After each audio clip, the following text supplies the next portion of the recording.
এদেশের যুবকরা অনেক সম্ভাবনায় মই। এদেশের যুবকদের মধ্যে আছে প্রাণ ঢালা উচ্ছ্বাস, শক্তি।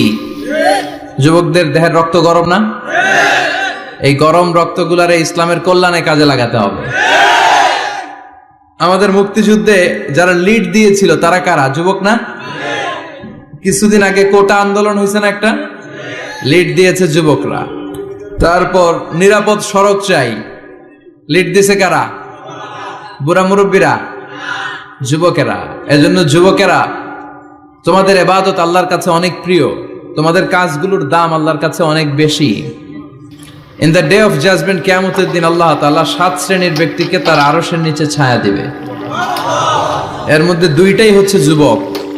হচ্ছে ওই যুবক শাবুন নাশাআ ফি ইবাদাতিল্লাহ, যে যুবক তার যৌবনটাকে আল্লাহর ইবাদতে কাজে লাগায়। যে যুবক তার যৌবন বয়সে পর্নোগ্রাফি দেখে না, হিন্দি সিনেমা দেখে না, অশ্লীল কোনো কিছুই তারা দেখে না, এই সময়টা তারা আল্লাহর ইবাদত করে কাটায়।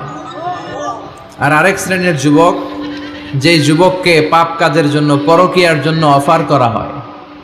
সুন্দরী মেয়ে তাকে অফার করে, দেখো আমি সুন্দরী, সুস্নিগ্ধা, অনন্যা, প্রিয়ংবদা, সুহাসিনী, সুকেশিনী, সুভাসিনী, অসূর্যম পোষা, মেঘ কালো কেশ, কাজল কালো চুল, হরিণের মতো ডাগর ডাগর আমার দুটি চোখ। কিন্তু যুবক সেদিকে ভ্রুক্ষেপ করে না।